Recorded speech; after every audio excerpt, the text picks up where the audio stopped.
Hi, I'm Josh Olson, screenwriter of The History of Violence, co-host of the podcast The Movies That Made Me with Joe Dante. Oh, no. Look who's here. This is an amazing place you've got here. And they don't show you normally, but there's like 8,000 VHSs in there as well, which, they are showing you. Honest to God, I felt like I was walking in. Do you guys know that I used to rent from Video Archives back in the day? That was my first community in Los Angeles. And half the movies in there that I've seen, I rented from Quentin and Roger. Oh my gosh, good Lord. Well, let's start because I think this is such an amazing set that they've done here. So many box sets are just kind of a lot of padding, but these are all worth seeing. And the incredible 3-hour documentary, was it 3.5-hour documentary is just, it's beautiful. It's a true labor of love. Cannot recommend it highly enough. For me, the crowning achievement is a movie called Clear Cut, starring Graham Greene. It's an amazing, very dark, very political Canadian film. There's something about a movie that's like palpably angry that really appeals to me. I'm gonna cut my fingers off and make a necklace for your fat wife. And it's a phenomenal film, and I had read about it so many times, and I'd looked for it. And I have this knack for finally tracking down really, really terrible, like QuickTime YouTube videos of movies I want to see, and then watching them, showing it to a bunch of friends, and then finding out the next day that they're coming out on Blu-ray and 4K. And this one I actually almost scheduled, and then I saw this was coming out, and I saw this was one of the films on it, so I held off. It looks gorgeous. Do I look like a fucking moose? Elmer? Oh, fuck. This is crazy to me. You have no idea how many years Russ Meyer fans have been waiting for like nice transfers of these films on Blu-ray and 4K, and you guys have done it. We need more. We need more. I got just what the doctor ordered. I lived in England when I was a teenager for a year. They were showing this movie. This thing blew my mind. I'd never seen anything like it. I was at exactly the right age where like pretty much all I knew about Russ Meyer is that he's probably a decent filmmaker and he makes movies with big boobs. And I sat there and I was like, this is so much more than that. This guy is like, he's an actual filmmaker. You know, of course, I then went on to see everything.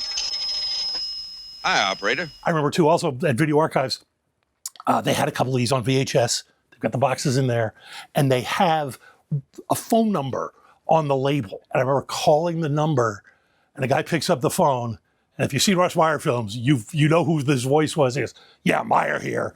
And I was so stunned and starstruck, I just hung up the phone. Could not believe that like Russ was answering the phone number on the sticker on his own VHS. Where in the hell's the crew?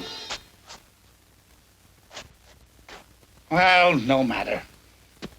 I don't even know how to talk about how amazing it is that Severin is doing Delicatessen. It just can't be described. It's like a live action cartoon. It's dark, it's funny, it's scary, it's beautiful. It's like Chaplin and Rube Goldberg and Fellini, and just it's everything. If you only buy one movie ever in your life and watch it again and again, Delicatessen, folks. Delicatessen. Oh, Suze. Miss Roberts! Oh my gosh. So this Butcher Baker Nightmare Maker, I've only just recently seen, and I'd heard wonderful things about it, and it lives up. Susan Tyrrell's in this, the great late Susan Tyrrell, and I think the second movie I ever worked on was a truly awful low-budget film called Night School that came out finally as The Underachievers. And they shot all nights in Burbank, but I worked in the production office in Santa Monica.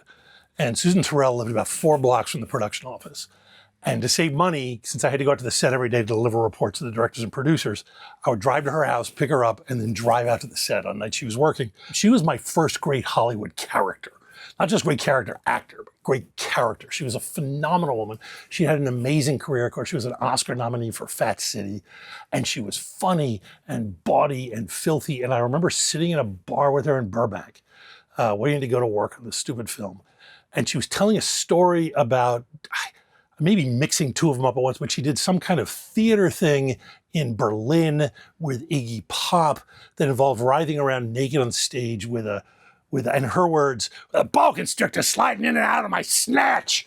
And I remember her telling this story, and a guy down at the end of the bar said something like, shut that old bitch up. And the bartender went, "Hey man, that's a lady talking, watch your language." Oh, you're so cute. Thank you. She's great in this. It's a delightful film. What else? What did I do? Mad Bomber. This is the weirdest movie, man. When I was a little kid and I had a Super 8 camera, we would make all these movies and we'd try to we couldn't do plots, but we would I had a friend who made model train houses. And so we'd set them on fire and blow them up. And I must have made 20 movies called The Mad Bomber. It's such a dumb title. And yet they actually made a real movie called The Mad Bomber. Vince Edwards, Chuck Connors, and Neville Brand. It's so sleazy and greasy. Neville Brand has got the most ignominious death I've ever seen in a movie. You can't believe what you're watching. I'll spoil it. He's got a little room in the back of his house where he has all these photographs on the walls of his wife, who he takes nudie photos of, and then he shoots movies of her writhing around naked. Somehow the Mad Bomber finds out he's ratted him out, and he goes to his house, and Neville Brand is sitting in his little dank shack. He's whacking it, and just at the moment of climax, Chuck Connors throws a bomb in and blows him up. And you're like, I don't see, can you imagine the actor reading the script and going, yeah, sure, I'm in. But Neville Brand sells it, Chuck Connors sells it. Crazy, sleazy movie. But there was an eyewitness. The rapist. I almost don't know what to say about Out of the Blue. Fuck you, motherfucker! I hope you get an erection! I feel like this movie, I grew up in Philadelphia. We had an amazing theater there called the TLA, the Theater of the Living Arts. And there were all these kind of staple films that were always showing at the TLA, and Out of the Blue is one of them. It's an incredible artifact from this era. Linda Manz was it was perfect. If she had done 50 movies, I don't know if she'd have the mystique she does, but she sort of pops up in just the right places and gives these amazing performances. She's iconic in this film. Wait till my father gets out of prison. He's gonna wipe you out, you motherfucker! Yeah, go home, CB. And it's got this kind of punk rock spirit, and it's got Dennis Hopper, who I guess was initially just cast in it and then took over directing when things started to fall apart. It's a vibes movie, but it's so good. And just look at that cover. That is the shot. Look out! No, Dad, no! The Boys Next Door. All right, Austin, out of the pool! Ask him nice or he'll piss in it. He better not piss in it. My father put a chemical in that pool that'll turn him purple if he does.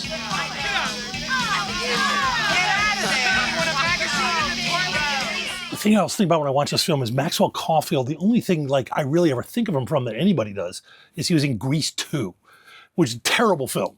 Everybody in it came out looking worse, except of course Michelle Pfeiffer. He's all right. He's just scared shit. And he's kind of gotten, just because of that film, when you think of him, your go-to thing is oh, that poor hunk of wood. He's phenomenal in this. There are these two just increasingly insane young men going around doing terrible things. And you watch how they bounce off each other. They're kind of outcast and they're kind of bullies.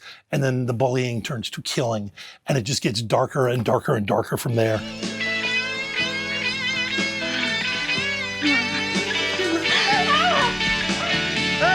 It's really a twisted film, and Maxwell Caulfield is kind of a revelation. I don't know, if I had this much time in my life, I would watch this back to back with Grease 2 and just marvel at the fact that it's the same guy. We did some pretty fucked up things. So what? It's amazing to be in this room. This is such a cool room. You guys do such great work. It's you kind of hit me everywhere I come from sort of your classy highbrow weirdness to, let's say, less such material. I love it. I love it. I've been a big fan for a long time, and it's really nice to actually be here. So thank you. There. Now they're all quiet.